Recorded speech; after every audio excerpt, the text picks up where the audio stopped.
Good morning and Jai. Welcome back to the third video of the chapter on physical education of planning in sports. Planning in sports chapter के जो physical education का पहला chapter है, इसकी third video है ये। इसके previous video में हम जो डिफरेंट ऑर्गेनाइजेशन फॉर्म होते हैं, जो कमिटीज फॉर्म होती है किसी भी टूर्नामेंट को ऑर्गेनाइज करने की, उसमें हमने डिटेल डिस्कस किया था। ठीक है, आज हम डिस्कस करेंगे कि जो टूर्नामेंट ऑर्गेनाइज किए जाते हैं जिसमें वेरियस कमिटीज फॉर्म होती हैं, उनके अलग अलग डिपार्टमेंट, जैसे मैंने कहा बहुत सारी ऐसी कमिटीज होती हैं जिनका टूर्नामेंट शुरू होने से पहले रिस्पॉन्सिबिलिटी होती है। कुछ ऐसे ऑर्गेनाइजेशन कमिटीज होती हैं जिनके जब गेम चल रहे होते हैं, टूर्नामेंट ऑन होता है, उस समय उनकी रिस्पॉन्सिबिलिटी होती है। और कुछ ऐसे ऑर्गेनाइजेशन होते हैं, कुछ कमिटीज ऐसी फॉर्म होती है जब गेम खत्म हो जाता है, मैच खत्म हो जाता है, टूर्नामेंट खत्म हो जाता है, उसके बाद उसके काम शुरू होते हैं। तो हम इस वीडियो में इन तीनों चीजों को अलग अलग करके देखेंगे। इसके पहले हमने ओवरऑल सबके अलग अलग हमने देखा कौन कौन सी कमिटीज फॉर्म होती है, उनकी रिस्पॉन्सिबिलिटी क्या है। तो सॉरी, तो pre, during and post tournament responsibilities of the committees, ठीक है, कि क्या क्या कौन कौन सी कमिटीज होती हैं। जैसे कि पहला हमने देखा कि प्री टूर्नामेंट के शुरू होने से पहले जो कमिटीज फॉर्म होती हैं, उनमें कौन कौन सी कमिटीज होती हैं और उनके क्या क्या काम होता है। जिसमें हमने देखा फाइनेंस जो है,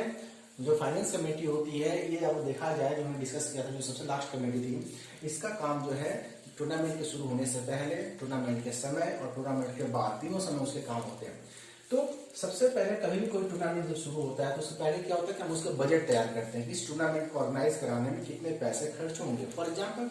अगर घर पे कोई शादी होने वाली होती है, हमारे घर पे कोई फंक्शन होने वाला होते हैं, तो हम क्या करते हैं, सबसे पहले बजट तैयार करते हैं कि हमारी जो भी हम फंक्शन करने जा रहे हैं उसमें कितना पैसा खर्च होगा और ये पैसे कहाँ से आएंगे और कहाँ कहाँ कितने कितने खर्च होंगे, टोटल कितना खर्च होगा। उसी तरह से जो टूर्नामेंट ऑर्गेनाइज कराए जाते हैं, जो गेम्स ऑर्गेनाइज कराए जाते हैं, उसमें जो फाइनेंस कमेटी होती है, उनका ये जिम्मेदारी होती है कि बजट की पूरा का पूरा जो ओवरऑल जो है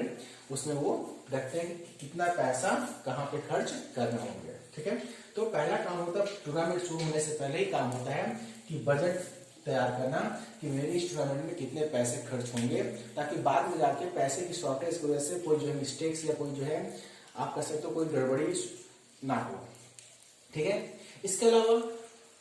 अगला काम होता है टूर्नामेंट शुरू होने से पहले शेड्यूल बनाना। तो प्रिपेयर शेड्यूल, किसी का शेड्यूल मैचेस का, जो मैचेस होने वाले हैं, मैच कहाँ पे होंगे, कौन कौन सी टीम कहाँ, किस टीम के मैच कहाँ पे कराने हैं, किस टीम का किस टीम से मैच कराना है, ठीक है। तो ये ऑलरेडी पहले से क्या होता है, ऑलरेडी पहले से डिस्कस्ड होता है और फाइनल होता है। ये नहीं कि जब टूर्नामेंट शुरू हो जाता है तब हम बात करेंगे कि नहीं इस टीम कैसे करा दो, नहीं इस टीम कैसे मैच नहीं, ये ऑलरेडी पहले से प्लान होता है। तो आपने देखा होगा कि जब भी कोई टूर्नामेंट होता है, चाहे वो क्रिकेट का, फुटबॉल का, किसी का, उसमें होता है A group, B group, C group, D group, या ग्रुप ए बी सी, या ना ग्रुप 1 2 3 ऐसे करके डिवाइडेड ऑलरेडी होता है। किस ग्रुप में कौन सी टीम रहेगी, कौन सी टीम किससे मैच के लिए, उनका मैच कहाँ पे होगा, कौन से स्टेडियम में होगा, कौन से ग्राउंड पे होगा, कौन से ऑफिसर्स होंगे, ये सारी चीजें ऑलरेडी पहले से डिस्कस होती है। तो सबसे पहला काम होता है जो वेरियस कमिटीज होती हैं, जो इसमें प्रीवियस शेड्यूल जो है टूर्नामेंट शुरू होने से पहले ही होता है। ठीक है, इसके अलावा टू प्रिपेयर ग्राउंड्स, जैसे मैंने कहा ग्राउंड्स भी कि कौन से ग्राउंड में कौन सा मैच खेला जाएगा, किसके किसके बीच में खेला जाएगा। ठीक है, सिलेक्शन होता है, कहीं भी मैच नहीं होता और मान लीजिए किसी वजह से कोई कहीं भी मैच ना हो पाए तो अल्टरनेटिव ग्राउंड्स भी तैयार किया जाता है। कि मान लीजिए कहीं पे कोई, मान लीजिए कहीं किसी मैच होने वाला, वहां पर मान लीजिए कोई उपद्रव हो जाए, उस राज्य में कर्फ्यू लग जाए, कोई ऐसी आंदोलन शुरू हो जाए, तब हम क्या करते हैं, वहां से शिफ्ट करके जो है हम कहीं पे और पे कराते हैं। तो इसलिए अल्टरनेटिव ग्राउंड्स के भी प्रिपेयर हम करके रखते हैं। तो ये ऑर्गेनाइजिंग कमेटी की ड्यूटी होती है। तो ये भी टूर्नामेंट शुरू होने से पहले ही डिस्कस हो चुका होता है। अगला होगा टू वेरियस कमिटीज, जो हमने कहा, जो हमने डिस्कस किया था इसके पहले वीडियो में, कि जो अलग अलग कमिटीज फॉर्म होती हैं वो भी ऑलरेडी पहले ही टूर्नामेंट शुरू होने से पहले ही बन चुकी होती हैं। ठीक है, टू सेंड एंट्रीज, इसके अलावा एंट्रीज कौन सी टीम को बुलाना है, किस टीम को हम इन्वाइट कर रहे हैं, और एंट्रीज को टीम्स के नहीं बल्कि कौन से हमारे चीफ ऑफ गेस्ट होंगे, ठीक है, कौन हमारे पार्टिसिपेंट्स होंगे, इन सारी चीजों का जो है पहले से एंट्री जो है प्रोवाइड करते हैं। ये एक कमेटी होती है जो पहले से टूर्नामेंट शुरू होने से पहले ये सारी चीजें डिस्कस होती है। Next, to arrange boarding and lodging for team, but natural की जब टीम्स आएंगी तो टीम के आने के बाद हम नहीं करेंगे भाई टीम आ गई कहाँ पे उसको रहने की व्यवस्था, कहाँ पे रुकेंगी, ठीक है, ये नहीं, कौन सी गाड़ी लेकर जाएगी, कहाँ से, ये ऑलरेडी पहले से ही जो है डिसाइडेड होती है कि ये टीम जो है इस लॉज में रुकेगी या इस होटल में रुकेगी या यहाँ पे रुकेगी। तो ऑलरेडी जो है टीमों के और ये जो खिलाड़ी होते हैं उनके रुकने की, रहने सहने की व्यवस्था ऑलरेडी पहले से ही प्लान होती है। इसके अलावा प्राइजेस, ठीक है, प्राइज अगर कोई टीम गेम है या इंडिविजुअल गेम है तो कौन सा प्राइज दिया जाएगा, मैन ऑफ द मैच को क्या दिया जाएगा, मैन ऑफ द सीरीज को क्या जाएगा, हर मैच में दिया जाएगा, नहीं दिया जाएगा, ठीक है ना, कैश दिया जाएगा, क्या किससे दिलवाया जाएगा, ये सारी चीजें प्राइज रिलेटेड जो भी चीजें होती हैं ये ऑलरेडी पहले से ही डिस्कस होती है, ठीक है। तो ये कुछ जिसमें इसमें कई सारे वैल्यूज आपने जो आप खुद ही देख सकते हो इसमें कौन कौन सा ऑर्गेनाइजेशन कमेटी होती है जो ये सारी चीजों को देखती है। तो टूर्नामेंट शुरू होने से पहले ही ये सारी चीजें पहले से प्लान होती है, ठीक है। अब हम बात करें जब टूर्नामेंट ऑन होता है, टूर्नामेंट चल रहा होता है, उस समय जो अलग अलग कमेटीज होती हैं उनकी क्या रिस्पॉन्सिबिलिटी होती है। इसमें पहला होता है टू एंश्योर प्रॉपर अरेंजमेंट जो मैच चल रहा होता है तो आपके सारी चीजें अरेंज हो प्रॉपर है कि नहीं है, आपके ऑफिसर्स अरेंज है कि नहीं है, आपके ग्राउंड्समैन सही है कि नहीं, आपका ग्राउंड सही है, प्रोसेस में है कि नहीं है, आपके जो एंटरटेनमेंट का जो आपने बताया चीफ ऑफ गेस्ट सही है, इन सारी चीजों का जो है इंश्योर किया जाता है कि प्रॉपर अरेंजमेंट होना चाहिए। To check ground and equipment, game शुरू होने से पहले ही हम क्या करते हैं, जब गेम चल रहा होता है तो गेम शुरू होने से पहले ही हम जो है ग्राउंड्स का पड़ताल करते हैं, ग्राउंड्स में कोई कमी तो नहीं है, और ग्राउंड्स में कमी है भी तो उसको कैसे ठीक किया जाए इसके लिए हम पहले से काम करके रहते हैं। और साथ ही साथ इक्विपमेंट, जो इक्विपमेंट होता है जैसे मैंने बताया कि कभी कभी हो सकता है कि गेंद गुम हो जाए, गेंद खराब हो जाए या अलग अलग गेम्स में कोर्ट खराब हो जाए, तो कैसे उसको तत्काल हम उसको सही करेंगे ताकि गेम को ऑन रखा जाए, ये सारी चीजें अलग कमेटी होती है जो समय देखती है। अगला to check arrangement of refreshment भाई बट नेचुरल जो टीम्स आई हुई है, जो खिलाड़ी आए हैं उनको बीच में जो है लंच में या बीच में ही उनको स्नैक्स चाहिए, रिफ्रेशमेंट चाहिए, पानी चाहिए, ठीक है ना, और उसका आप कह सकते हैं एनर्जी ड्रिंक्स चाहिए, ठीक है। इसके बाद जो आपके गेस्ट आए हुए हैं उनके लिए अलग अलग तरह के आपके जो भी रिफ्रेशमेंट आप दे सकते हो। तो ये सारी चीजें जो है गेम के दौरान ये सारी चीजें होती हैं, तो इसके लिए भी आपको जो है ये जो ड्यूरिंग द टूर्नामेंट ये सारी चीजें अरेंजमेंट की जाती है। हालांकि प्लान पहले से होती है लेकिन उसको इम्प्लीमेंट कैसे किया जाएगा कौन करता है, जो कमेटी होती है ये इम्प्लीमेंट करती है। To make necessary announcement and game चल रहा होता है, गेम्स में क्या प्रोग्रेस है, ठीक है, कौन टीम जीत रही है, कौन टीम हार रही है, कितने रन्स बने हैं, कितने जो भी चीजें आपकी होती हैं ड्यूरिंग द गेम्स, जो भी अनाउंसमेंट जो से रिलेटेड जो भी इंफॉर्मेशन होती है वो अनाउंसमेंट कमेटी जो होती है वो करती है। जैसे हमने कमेटी देखा था तो वो ये जो चीजें गेम के दौरान चल रही होती है। To impart first aid facility, इसके अलावा फर्स्ट एड फैसिलिटी प्रोवाइड करना ये गेम के दौरान, तो गेम के पहले हम व्यवस्था अरेंजमेंट प्लानिंग करके रखते हैं लेकिन चोट तो भाई गेम के दौरान ही लगेगी। तो गेम के दौरान अगर चोट लगती है खिलाड़ियों को या किसी और के स्पेक्टेटर्स कभी कभी चोट लग जाती है, बॉल जाकर लग जाती है, तो ऐसे कंडीशन में कैसे हम उनको फर्स्ट एड प्रोवाइड करेंगे, और अगर कोई सीवियर केस है तो कैसे हम उनको हॉस्पिटलाइज करेंगे, किस हॉस्पिटल में जाएंगे, किस डॉक्टर को दिखाएंगे, ये सारी चीजें हम करते हैं। To prepare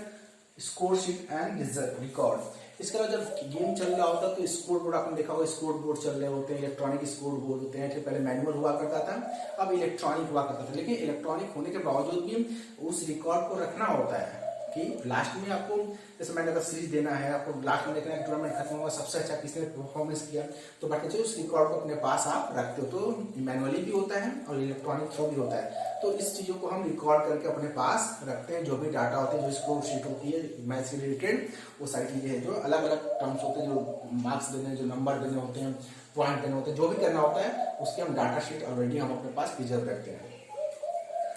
next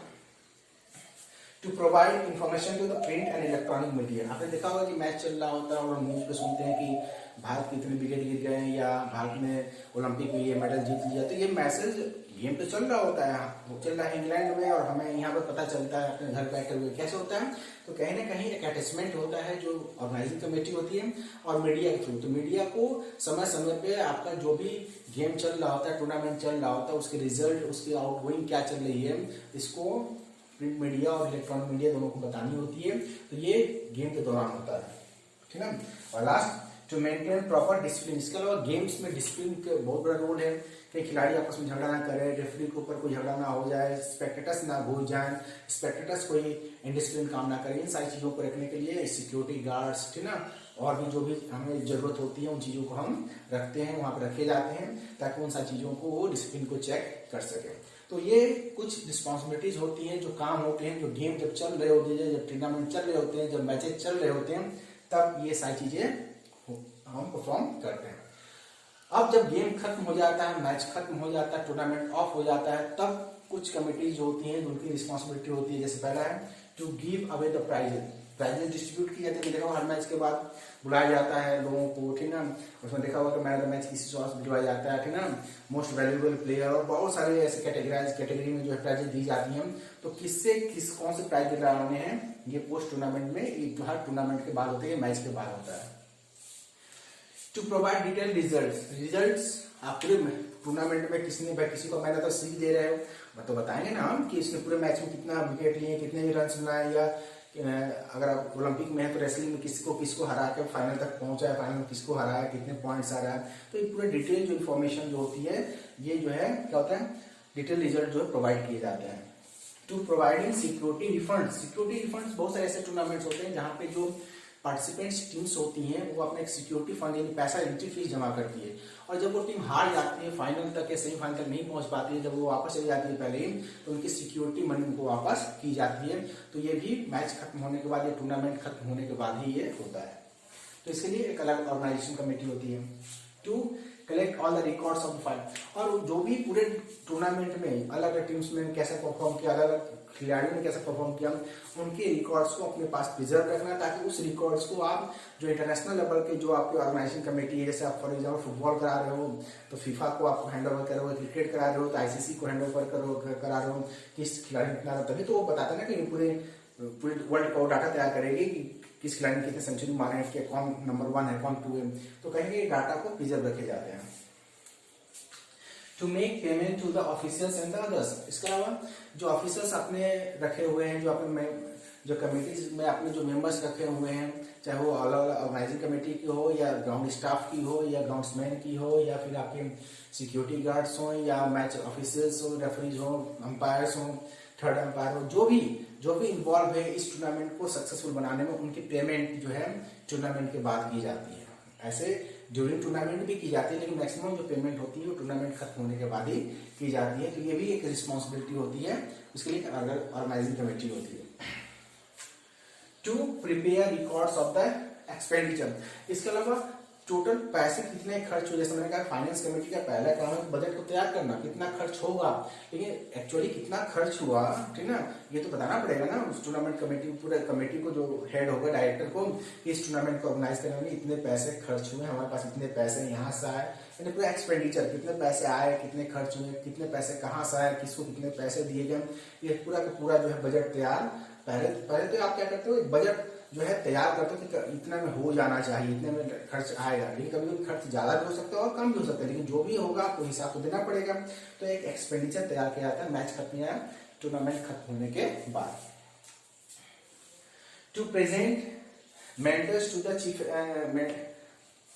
mementos to the chief guest of honour, यानी कि जो आपके पास जो गेस्ट आया हुआ है, आपने हमेशा देखा होगा कि जब भी आपका कोई फाइनल होता है तो उसमें चीफ ऑफ गेस्ट बुलाए जाते हैं, ठीक ना, तो उनको भी आपने देखा होगा मेमेंटोस दिए जाते हैं, चीफ ऑनर किया उनको भी सम्मानित किया जाता है। तो उनको भी कैसे सम्मानित करना है, कौन करेगा, उनको सम्मानित कौन करेगा, जो खुद ही गेस्ट बनकर आया हुआ, जो खुद ही दूसरों को प्राइज दे रहा उनको कौन देगा, ये सारी चीजें जो है मैच के बाद, टूर्नामेंट के बाद जो है ये सारी चीजें की जाती हैं। तो हमने देखा इस वीडियो में कि जो अलग वेरियस कमिटीज फॉर्म होती है, जो हमने डिस्कस किया था पहले वीडियो में, इसके पहले वाले वीडियो में, उसके में अलग अलग जो कमिटीज होती है अलग अलग समय में वो